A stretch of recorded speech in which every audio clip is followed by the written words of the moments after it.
우리는 살아가면서 다양한 방식으로 사랑을 표현합니다. 어떤 이는 선물을 통해서 표현하고 어떤 이들은 함께 시간을 보내면서 사랑을 표현하기도 합니다. 어떤 사람은 따뜻한 한마디 말로 사랑을 표현합니다. 하지만 때로는 우리가 가진 이 사랑의 감정이 제대로 전달되지 못해서 답답할 때가 있음을 느끼기도 합니다. 특별히 부모와 자녀 사이에 그렇죠. 부모는 자녀를 향해서 정말 깊은 사랑을 가지고 있는데 그 사랑을 어떻게 표현해야 될지 모르겠고 또 어떤 말과 행동이 자녀에게 진짜 도움이 될지 고민을 하게 됩니다. 자녀가 새로운 환경에 처했을 때 또 그들에게 어떤 것을 가르쳐 줘야 될지 또 어떤 것이 진짜 자녀들에게 행복을 위한 것인지 깊이 고민들을 하시게 될 것입니다. 근데 의학에 따르면 부모의 일부 특성들이 DNA를 통해서 자녀에게 전수된다고 합니다. 외모뿐만 아니라 성격, 행동 패턴, 재능 이런 것이 유전된다라고 전해집니다. 내가 가진 것이 것 중에서 가급적 좋은 것을 전수해주고 싶은 마음은 부모에게는 다 동일한 것 같습니다. 그렇다면 가장 소중한 이 사랑하는 법을 대대로 우리가 전수해 줄 수 있을까요? 단순히 생물학적이고 유전적인 것이 아니라 영적이고 관계적인 차원에서 전수해 주는 것이 참 중요하지 않을까 생각이 듭니다. 오늘 우리가 바라보았던 신명기 6장 이 말씀은 바로 이런 맥락에서 한번 살펴보고자 합니다.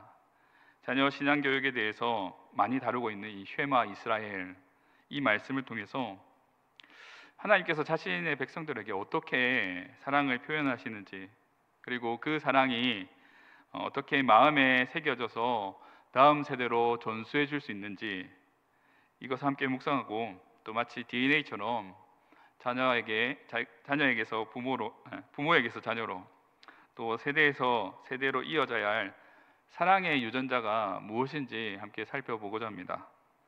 사랑의 DNA를 구체적으로 구분하여서 사랑의 대상 그리고 사랑의 방법, 사랑의 속성에 대해서 나눠서 함께 말씀을 나누고자 합니다. 첫 번째로 하나님만을 사랑하는 마음의 DNA를 우리는 전수해 줘야 합니다. 1절 2절의 말씀인데요. 이는 곧 너희의 하나님 여호와께서 너희에게 가르치라고 명하신 명령과 규례와 법도라. 너희가 건너가서 차지할 땅에서 행할 것이니 곧 너와 내 아들과 내 손자들이 평생에 내 하나님 여호와를 경외하며 내가 너희에게 명한 그 모든 규례와 명령을 지키게 하기 위한 것이며 또 내 나를 장구하게 하기 위한 것이라. 자녀가 새로운 단계를 넘어갈 때 부모님의 마음은 어떻습니까? 예를 들어 초등학교 가는 아이들을 둔 부모님, 혹 대학에 진학할 때의 그 부모님의 심정, 혹은 취업과 결혼을 앞둔 성인 자녀를 둔 부모님, 어떤 것을 자녀에게 가르쳐야 될까요? 네, 어떤 목적을 가지고 자녀들을 가르치십니까? 바로 자녀가 행복하고 잘 되기를 위한 마음을 가지고 자녀들에게 가르치실 것입니다. 사랑의 마음이죠. 부모는 자신의 경험과 이 실패를 자녀들이 가급적 안 겪었으면 좋겠다라는 마음에서 사랑의 마음으로 자녀들에게 가르칠 것입니다. 하나님께서도 이스라엘 백성들에게 율법을 주실 때도 이와 동일한 마음을 가지고 있었습니다. 하나님의 명령과 규례와 법도는 이스라엘 백성들을 억압하거나 속박하기 위한 이런 것이 아니라 그들이 복을 받고 젖과 꿀이 흐르는 땅에서 정말 행복하게 잘 살기를 바라는 그 마음에서 하나님께서 율법을 이스라엘 백성들에게 주셨습니다. 사랑의 법칙이죠. 이는 하나님의 사랑하는 그 마음이 구체적으로 표현된 것입니다. 우리가 깊이 묵상해야 될 것은 하나님의 법의 본질적인 성격입니다. 히브리어로 토라, 이 율법이라는 뜻을 가진 단어는 야라에서 유래되었습니다. 인도하다, 가르치다라는 의미를 가지고 있죠. 마치 부모가 어린 자녀에게 위험한 것을 피하라고 가르치는 것과 같습니다. 첫째가 돌 지났을 무렵입니다. 주방의 싱크대에 과도가 얹어져 있었는데 저는 일어서서 집을 줄 몰랐거든요. 근데 일어서서 그 칼을 짚는 것입니다. 그래서 놀래가지고 재빨리 칼을 뺏어가지고 안 닿는 곳에 집어넣었습니다. 첫째가 가지고 놀려고 했던 것이 칼입니다. 부모는 어떻게 해야 될까요? 애가 원하니까 가지고 놀아라, 이게 아니지 않습니까? 뺏어야 됩니다.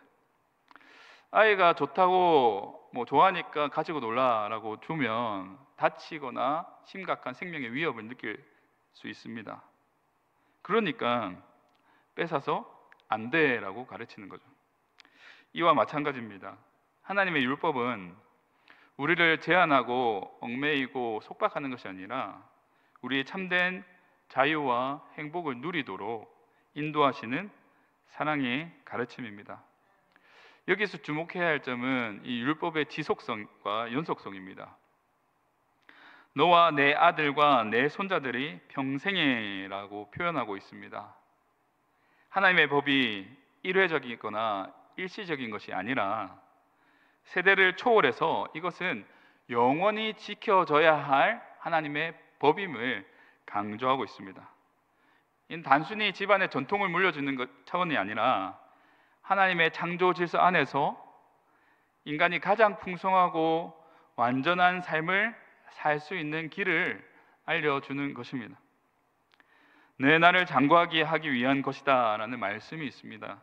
이 말씀은 하나님의 법이 단순히 도덕적 지침이나 사회적 규범이 아니라는 겁니다. 실제로 우리의 삶 가운데 복과 생명을 가져다주는 실질적인 복임을 강조하고 있습니다. 하나님의 율법은 하나님의 창조 질서 안에 인간의 본성과 결합되어 나타나게 되어 있습니다. 그래서 하나님께서 우리를 창조하실 때 우리가 잘 되는 삶은 하나님의 율법에 따라가는 삶이다라는 것을 이미 그 구조를 심어 놓으셨습니다. 여기서 우리는 율법과 은혜의 관계를 살펴볼 수가 있습니다. 구약의 율법은 신약의 은혜와 대립되는 관계가 아니라 하나님의 사랑이 구체적으로 표현되는 그런 모습들입니다. 율법은 우리에게 하나님의 성품과 뜻을 알려줍니다. 동시에 우리의 한계와 죄성을 깨닫게 함으로써 철저히 하나님을 바라보게 합니다. 궁극적으로는 예수 그리스도를 통해서 완성될 하나님의 구원 계획을 미리 보여주고 준비하고 계시는 것입니다. 이것이 복음의 핵심이죠.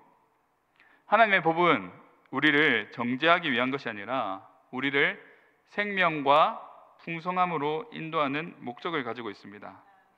세상의 법은 어떻습니까? 어기면 처벌하기 위한 그런 목적이 가지고 있죠.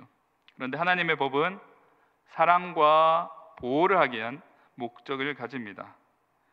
하나님은 우리가 율법을 잘 지키느냐 그렇지 않느냐 이 순종 여부를 지키기 위해 감시하기 위해서 오신 것이 아니라 우리를 진짜 사랑하시기 위해서 율법을 주셨습니다. 그렇다면 오늘 본문이 우리의 삶에 어떤 의미를 가져다 줄까요? 먼저 하나님의 말씀을 대하는 태도를 근본적으로 점검해 보셔야 됩니다. 우리가 성경을 읽을 때 내가 교회 다니니까 부담스럽고 무거운 의무감 때문에 성경을 읽고 계시지는 않습니까? 혹시 하나님의 명령들이 나의 자유를 제한한다라는 족쇄로 여기지는 않습니까? 예수님만 안 믿으면 내가 마음대로 살 건데 이 마음을 가지고 살지는 않으십니까? 하나님의 말씀은 우리를 짓누르는 그런 짐이 아닙니다. 오히려 우리를 자유롭게 하는 행복으로 인도하시는 생명의 안내자가 됩니다. 마치 사랑하는 부모가 자녀에게 잘 되기를 조언해 주는 것처럼 하나님의 모든 말씀은 우리의 유익과 행복을 위한 말씀입니다.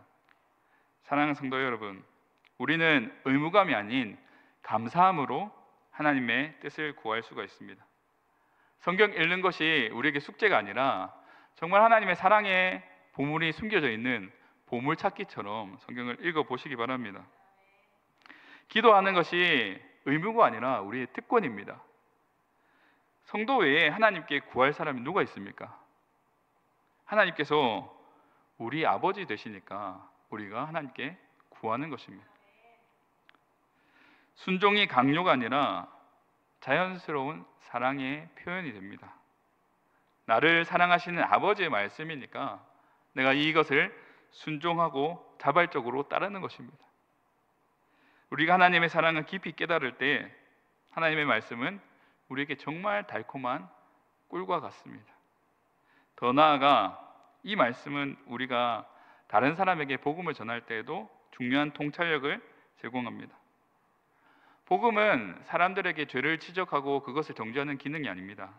하나님의 사랑과 은혜 안에서 참된 자유와 행복을 누릴 수 있는 방법을 제시하는 기쁜 소식입니다.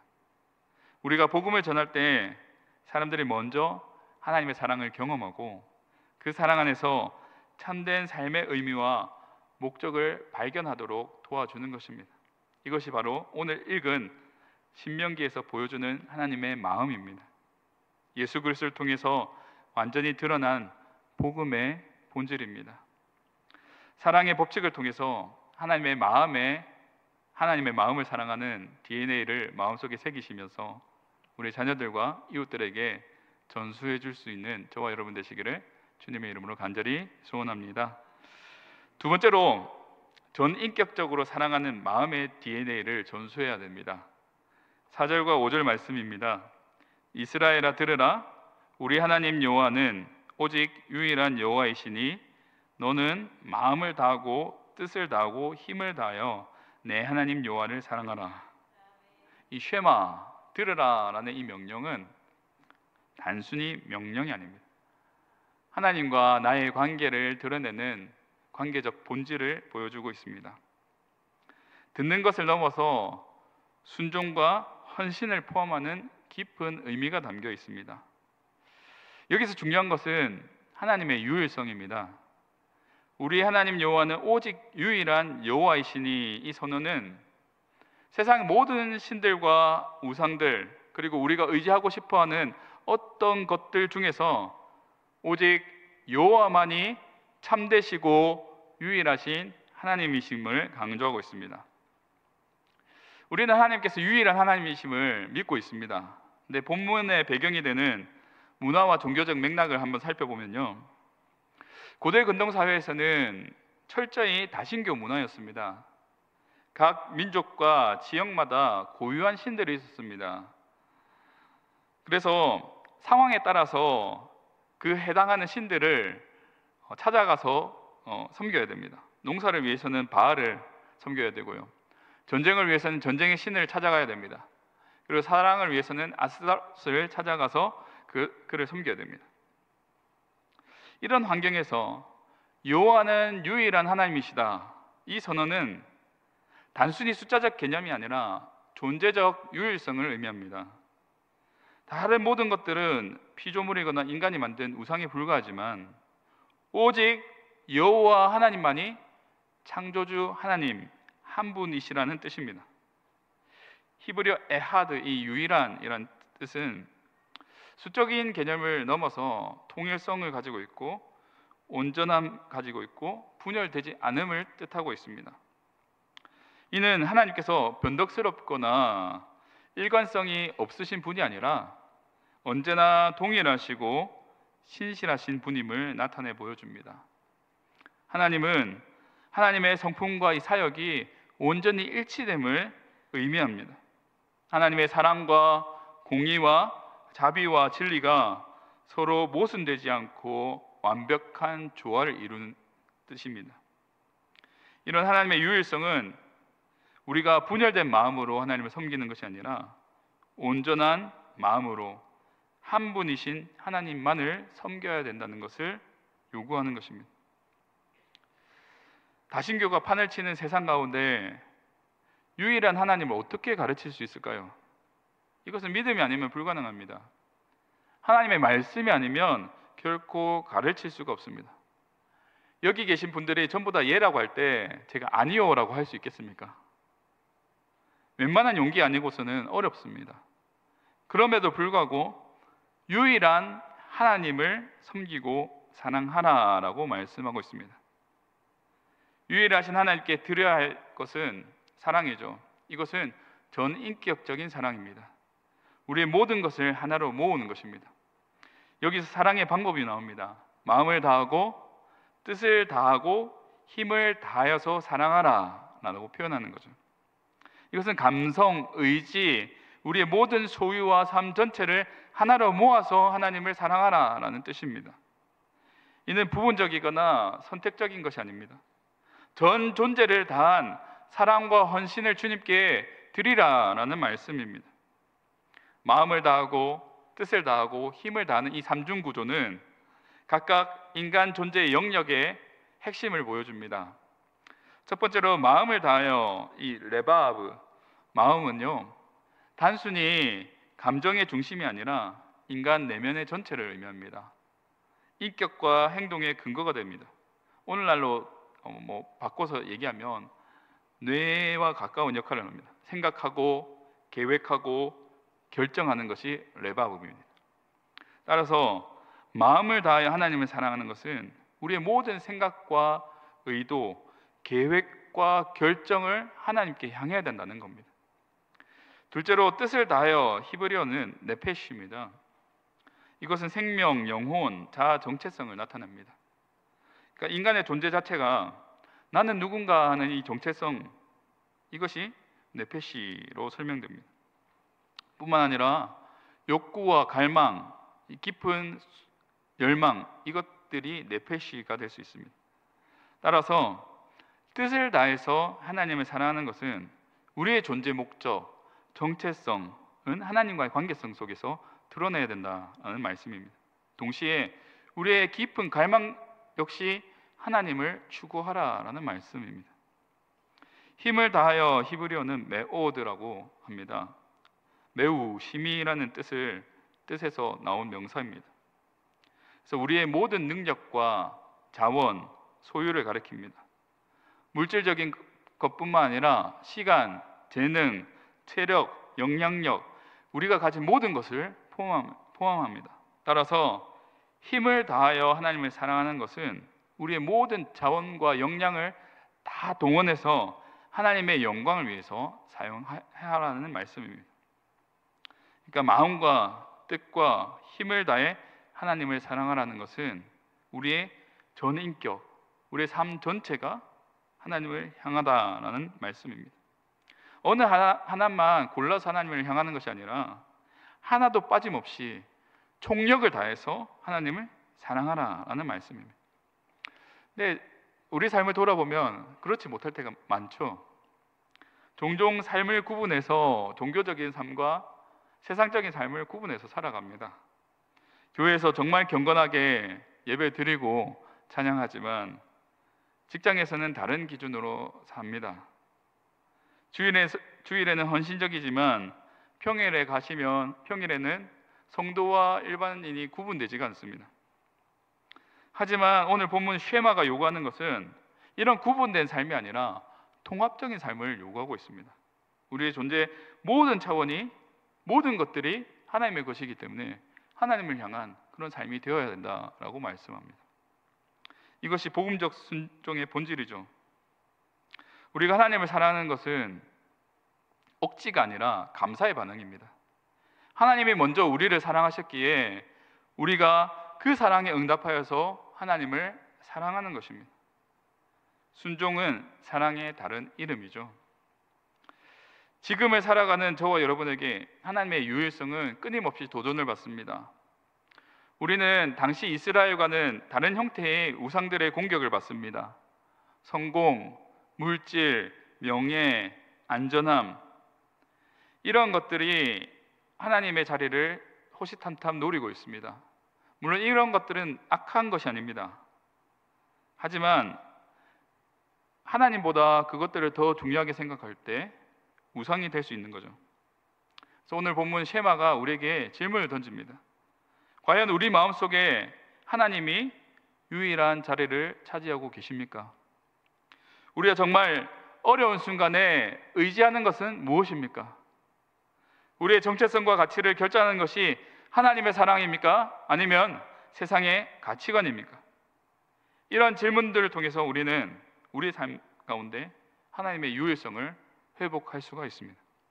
사랑하는 성도 여러분, 전인격적인 이 사랑의 개념은 우리의 삶을 완전히 변화시킵니다.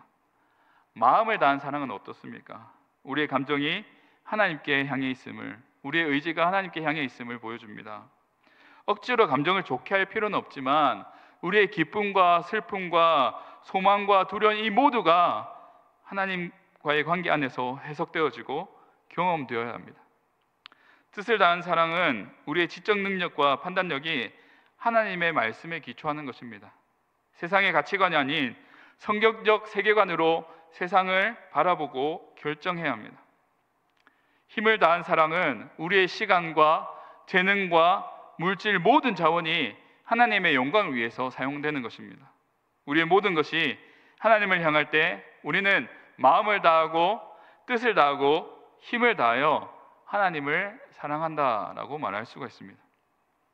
하나님을 전인격적으로 사랑하는 그 마음의 DNA를 마음에 새기시고 우리 자녀들에게 그리고 이웃들에게 전수해 줄 수 있는 저와 여러분 되시기를 주님의 이름으로 간절히 소원합니다.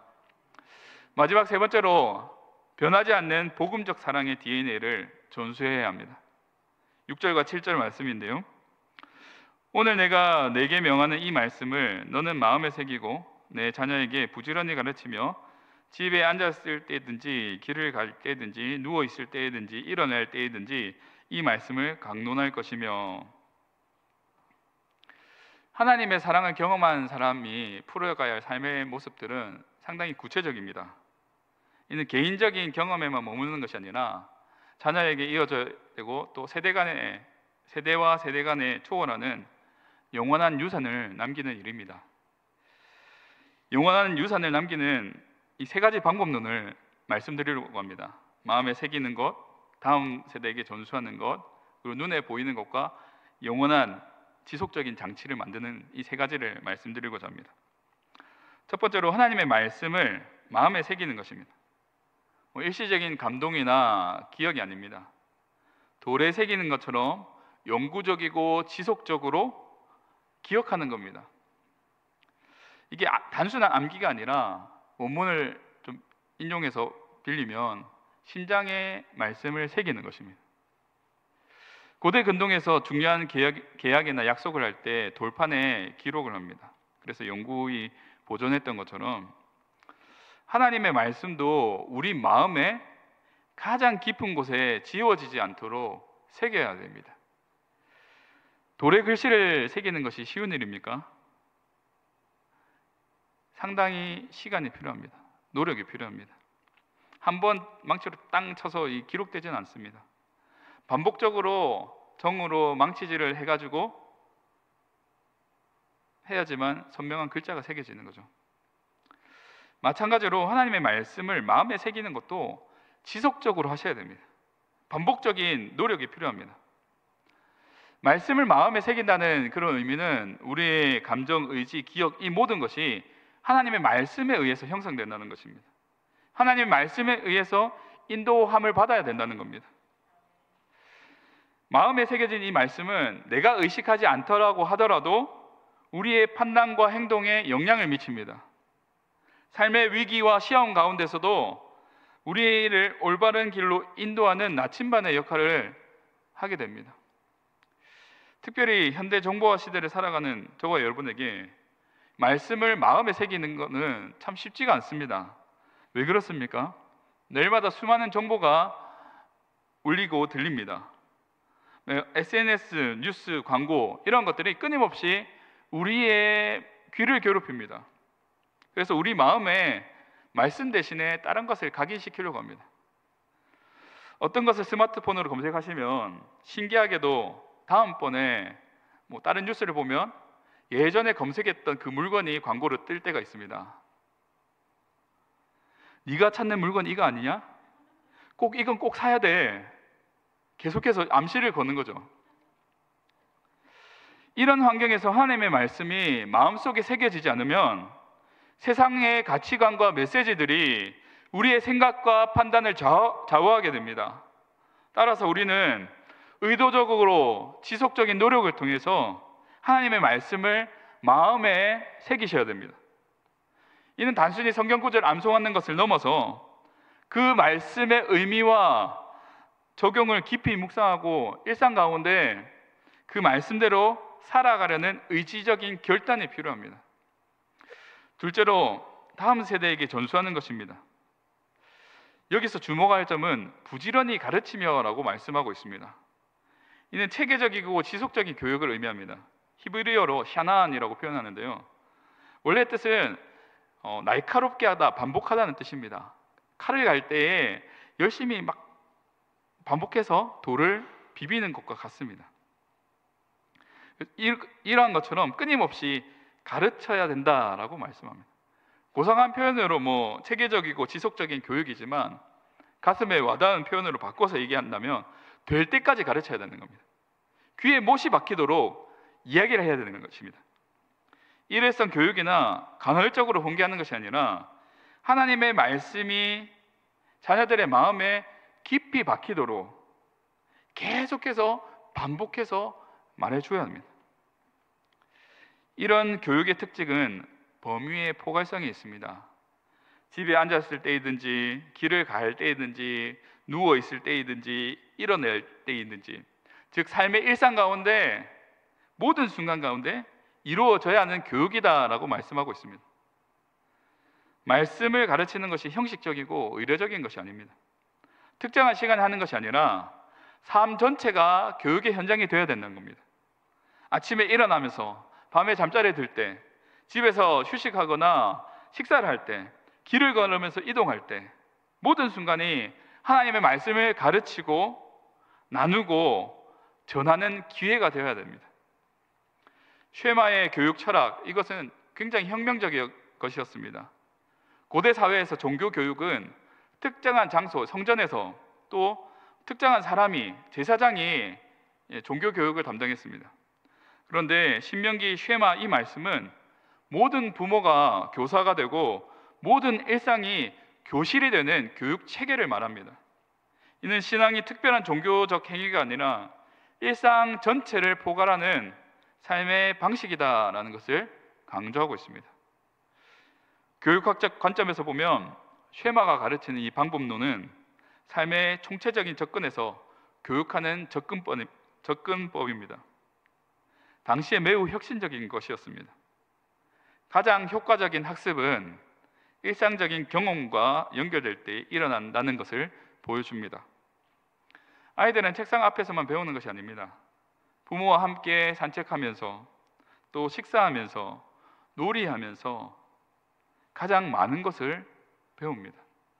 신명기의 교육 철학은 이런 현대 교육학의 원리를 3,000년 전에 이미 제시하고 있습니다. 그런데 여기서 중요한 것은 교육의 내용과 방법뿐만 아니라 교육자의 자격입니다. 다음 세대에게 우리가 하나님의 말씀을 전수하려면 먼저 전수하는 사람 역시 그 말씀을 마음에 새기고 있어야 합니다. 우리가 경험하지 않는 것을 다른 사람에게 전할 수가 없습니다. 우리가 살아내지 않는 말씀을 다음 세대가 받아들여지지 않습니다. 따라서 세대 간 신앙 전수는 말로만 이루어지는 것이 아니라 삶으로 이루어지는 것입니다. 세 번째로 눈에 보이고 지속적인 기억의 장치들을 만드는 것입니다. 8절에서 9절에서 언급하는 손목에 매어 기호를 삼고 미간에 붙여 표를 삼고 또 문설주와 바깥문에 기록하는 이 하나님의 말씀, 이 말씀을 잊지 않기 위한 구체적인 방법들이죠. 이것은 단순히 외적인 장치들이 아닙니다. 내적인 헌신을 외적으로 표현하고 지속적으로 기억하게 하기 위한 도구들입니다. 이런 가시적인 표시들은 굉장히 도움이 됩니다. 손목의 기호는 어떻습니까? 우리가 손을 사용할 때 항상 하나님의 말씀이 손에 보입니다. 우리의 모든 행동이 하나님의 뜻에 따라 행동하라라는 말씀이죠. 미간의 표시는 어떻습니까? 우리가 생각하고 판단할 때에 하나님의 말씀을 기준으로 판단하라라는 말씀이죠. 문설주의 글씨는 어떻습니까? 우리가 집을 드나들 때에 우리의 집의 기초는 하나님의 말씀이다라는 것을 보여줍니다. 우리가 배우고 가르치는 환경의 중요성을 강조하고 있습니다. 우리가 살아가는 물리적, 시각적 환경이 우리의 사고와 행동에 미치는 영향은 생각보다 너무나도 큽니다. 따라서 우리는 우리의 생활 공간을 하나님의 말씀으로 가득 채우셔야 됩니다.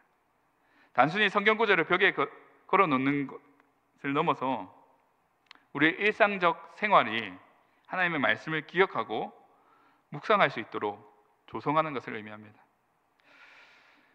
오늘날 우리가 자녀들에게 가르치고 전하는 것, 그건 너무나도 중요한 과제죠. 급변하는 사회 가운데 아이들은 개인적인 문화에 사로잡혀 있습니다. 디지털 환경 같은 이런 것들에 가족 관계를 해체시킵니다. 신앙 전수가 참 어렵게 만들어주고 있습니다. 부모님이 살았던 시대, 그 시대와 아이들이 살고 있는 이 시대가 차이가 납니다. 같은 시간대 속에 살고 있음에도 불구하고 문화가 다르니까 공감대를 형성하기 너무나도 어렵습니다. 이런 상황에서 우리는 더욱 의도적이고 창의적인 방법으로 다음 세대에게 신앙을 전수해야 됩니다. 단순히 과거의 방식을 반복하는 것이 아니라 변하지 않는 복음의 본질을 현대적 언어로 바꾸어서 전달하는 것입니다. 특별히 우리 교회는 야곱의 식탁이라는 좋은 방법들이 있습니다. 아이들의 머리에 손을 얹고 축복 기도를 하는 것은 신앙을 전수해주는 좋은 도구라고 생각이 듭니다. 저는 밤마다 아이들을 위해서 머리에 손을 얹고 기도를 합니다. 하루는 첫째 머리에 손을 얹고 기도하고, 둘째 머리에 손을 얹고 기도하고, 마지막에 막내 머리에 손을 얹고 기도하는데 막내도 제 머리에 손을 얹고 기도하기 시작합니다. 아마 아빠가 머리에 손을 얹고 기도해주는 이 모습이 참 마음에 좋은 기억으로 남았던 것 같습니다. 우리 교회가 가진 이 야곱의 식탁을 재해석해 보면 부모가 자녀의 머리 위에 손을 얹는 것은 사랑의 스킨십입니다. 함께 기도하고 축복하는 그 시간, 짧은 시간이지만 이 시간은 함께하는 사랑의 시간입니다. 부모로서 자녀에게 최고의 선물을 주는 사랑의 선물의 시간입니다. 더 나아가서 하나님의 대리자로서 부모가 자녀의 머리에 손을 얹을 때 부모도 하나님의 복을 받는 하나님의 자녀지만 지금 내 손 아래에 있는 이 자녀도 하나님의 복을 받는 자녀로 승격시켜서 너는 하나님의 자녀라 라는 인정하는 모습입니다. 자녀의 머리에 손을 얹고 기도하는 이 모습은 부모가 하나님의 대리자로서 하나님의 복을 전하는 헌신자의 모습을 보여줍니다. 우리는 야곱의 식탁이라는 좋은 도구가 있습니다. 그런데 특별히 신약 시대에서 살아가는 저와 여러분에게는 성령님이 계십니다. 성령님께서는 우리 마음에 하나님의 마음을 새기십니다. 그 말씀을 항상 생각나게 하십니다. 깨닫게 하시고 순종할 수 있는 능력을 공급해 주십니다. 또한 성령님께서 우리를 통해서 다음 세대에게 신앙 복음을 전수할 수 있는 일을 도우십니다. 우리가 참 연약하고 부족하잖아요. 그럼에도 불구하고 성령님의 능력으로 하나님의 사랑이 세대를 초월해서 계승되어집니다.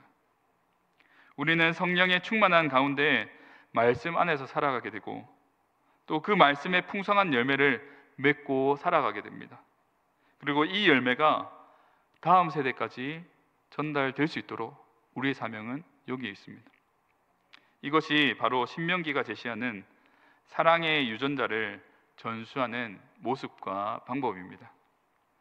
변하지 않는 복음적 사랑의 DNA를 우리 마음에 새기시면서 자녀들에게 그리고 이웃들에게 전수해 줄 수 있는 저와 여러분 되시기를 주님의 이름으로 간절히 소원합니다. 오늘 우리가 살펴본 신명기 6장 이 말씀은 구약의 율법이지만 그 안에 담긴 하나님의 사랑 그리고 우리에 대한 기대, 이것은 신약 시대에도 동일하게 적용됩니다. 정확하게 말씀드리면 이 모든 것들이 예수님을 통해서 완전히 성취됐다는 것을 보여줍니다. 예수님께서는 이 본문의 구절을 인용하시면서 첫째 되는 계명이다라고 말씀하셨습니다. 그리고 예수님의 삶과 죽음을 통해서 하나님을 사랑하는 그것이 무엇인지 완벽하게 보여주셨습니다. 더 나아가 예수님은 우리가 할 수 없었던 이 순종을 온전히 순종하셨습니다. 우리의 불순종에 대한 형벌을 손수 다 받으셨습니다. 그래서 우리는 율법의 저주 아래에 있지 않습니다. 예수 그리스도 안에서 하나님의 사랑받는 자녀가 되었습니다. 그리고 성령께서 우리 안에 거하시면서 우리로 하여금 진정한 하나님의 사랑과 하나님의 말씀에 대한 순종의 삶을 살아갈 수 있도록 성령님께서 늘 우리와 함께 하십니다. 따라서 우리가 하나님을 전심으로 사랑하고 하나님의 말씀을 마음에 새기고 다음 세대에게 이것을 전수해 주는 것은 율법적인 의무가 아닙니다. 복음적 감사의 응답입니다. 우리를 구원하시고 사랑하시는 그 하나님의 사랑에 대한 자연스러운 반응입니다. 예수 그리스도를 통해서 주어진 새 생명의 열매의 모습입니다. 하나님께서 우리에게 주신 이 말씀은 궁극적으로 예수님을 통해서 온전하게 드러났습니다. 예수님을 믿음으로 말미암아 성령의 능력 안에서 우리는 참된 순종의 삶을 살아갈 수가 있습니다. 이것이 우리가 오늘 붙잡아야 할 복음의 핵심입니다. 우리의 삶을 변화시키는 하나님의 사랑의 능력입니다. 오늘부터 일상 속에서 하나님의 말씀을 더욱 묵상하시고 그 말씀을 통해서 드러난 하나님의 사랑의 DNA를 마음에 새기시기를 바랍니다. 우리 마음에 새긴 사랑의 DNA를 우리 주변의 사람들과 다음 세대에게 전수하며 또 복된 삶을 살아가시기를 주님의 이름으로 간절히 축복합니다.